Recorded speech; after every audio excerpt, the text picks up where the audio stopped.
안녕하십니까. 아메리스 파이낸셜 수석 부사장 이용돈입니다. 미국 경제 읽어주는 남자 경제남 6월 29일 월요일 순서 시작합니다. 스페이스X가 2026년 6월 12일 나스닥 시장의 역사상 최대 규모의 IPO를 통해서 상장이 됐죠. 이후에 현재까지의 시장 반응과 기업의 전개 상황을 살펴보겠습니다. 상장 이후 뉴스를 종합해 보도록 하겠습니다. 스페이스X가 2026년 6월 12일 나스닥의 역사상 최대 규모의 IPO로 상장했습니다. 공모가가 135달러였는데 상장 직후에는 개인 투자자와 기관의 강한 매수세가 몰리며 225달러까지 상승했습니다. 그래서 시가총액은 한때 2조 달러를 돌파하면서 나스닥 시총 6위권에 진입을 했습니다. 일론 머스크의 자산도 크게 늘어서 세계 최초의 트릴리언 달러 자산가 가능성이 거론되기도 했죠. 자, 그런데 이후에 기업 가치 부담, 밸류에이션이라는 표현을 씁니다. 또 대규모 회사채 발행, 차익 실현 매물 등이 겹치면서 최고가 대비 30% 이상 하락을 했었고 오늘 현재는 153에서 156달러 수준에서 거래가 되고 있습니다.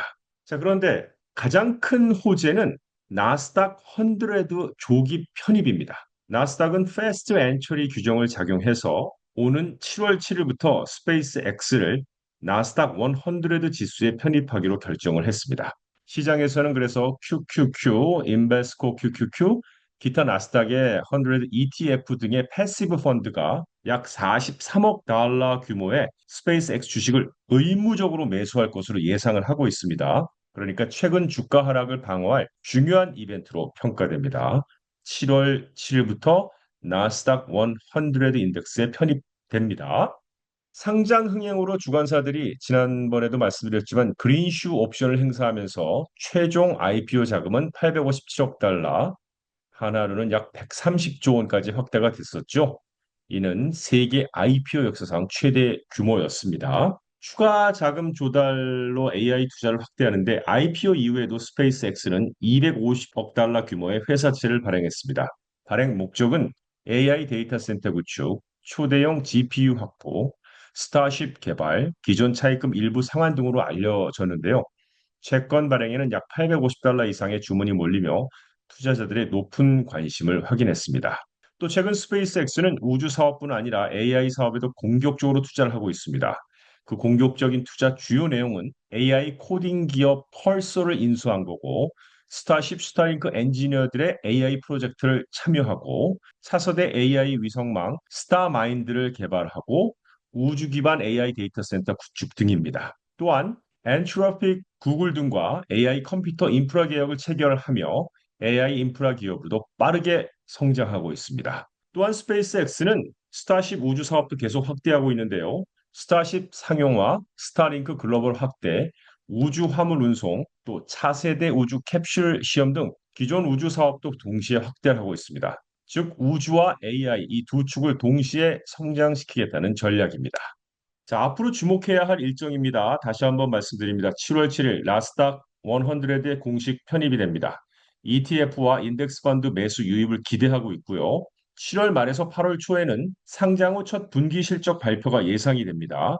AI 투자 효과와 스타링크 성장성이 핵심 관심사가 될 것이고요. 8월에는 IPO 보호 락업을 해제합니다. 즉, 초기 투자자들의 매도 가능성이 있어서 주가 변동성이 커질 수 있다는 전망이 나옵니다. 투자 포인트를 좀 요약해보면 역사상 최대 규모 IPO 성공이라는 거, 나스닥 100에 조기 편입된다는 거, 대규모 ETF 자금 유입이 기대된다는 거, 또 스타링크의 안정적인 현금 흐름, AI 데이터 센터와 인프라 사업 확대, 스타쉽의 상용화 기대 이런 것들은 굉장히 긍정적인 요인입니다. 반면에 리스크도 있겠죠. 상장 직후 급등에 따른 높은 밸류에이션, AI 투자 확대에 따른 비용이 증가하는 거. 자, 8월에 락업 해제에 따른 매도 압력 가능성, 그리고 마지막으로 높은 주가 변동성까지 리스크로 보고 있습니다.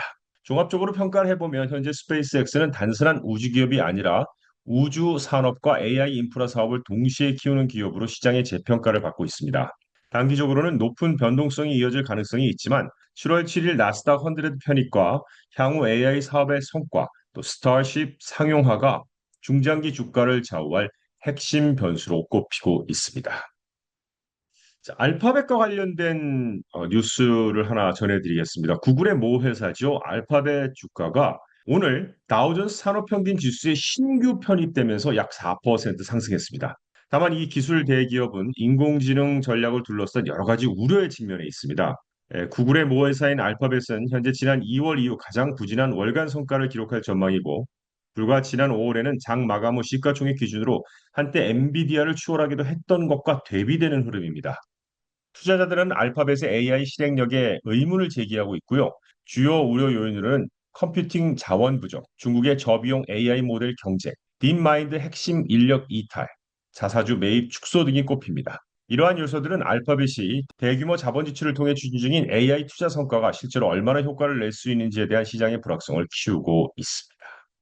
자, 오늘 전체적인 시장 한번 보겠습니다. 미국과 이란이 적대 행위를 일시 중단하기로 합의하면서 오늘 뉴욕 증시가 상승세를 보였죠. 다만 AI 관련 반도체 종목을 중심으로 매도세가 이어지면서 주요 지수의 상승폭은 제한이 됐습니다.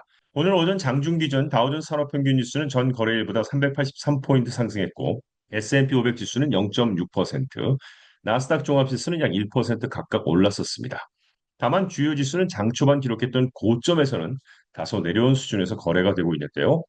반도체 업종은 큰 폭의 약세를 나타냈습니다. 메모리 반도체 업체 마이크론은 약 8% 하락했고, 최근 2주 만에 가장 낮은 순으로 떨어졌습니다. 샌디스크는 8.4%, 인텔은 5.3% 각각 하락했습니다. 반면에 컴캐스트는 미디어와 기술 사업부를 두 개의 독립적인 상장 회사로 분할하겠다고 발표한 이후 주가가 9% 급등했습니다.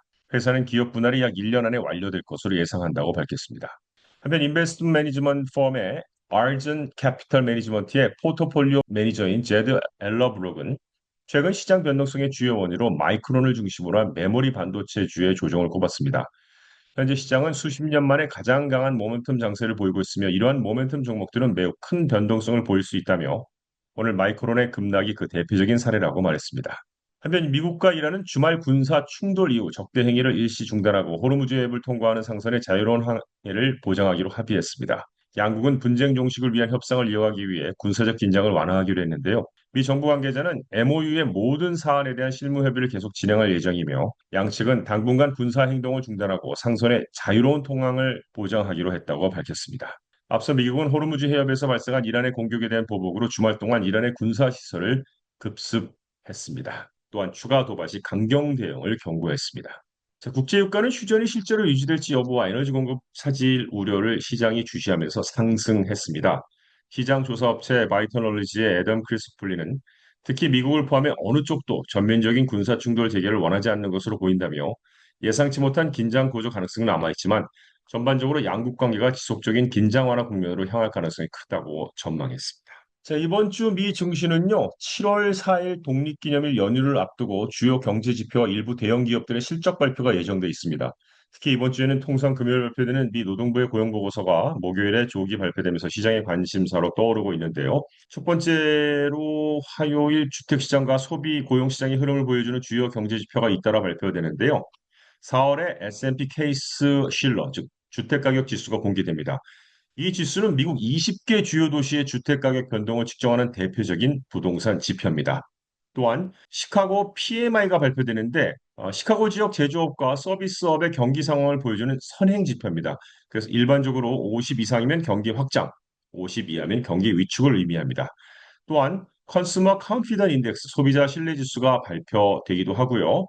Job Openings and Labor Turnover Survey 구인 이직 보고서 졸츠도 공개가 됩니다.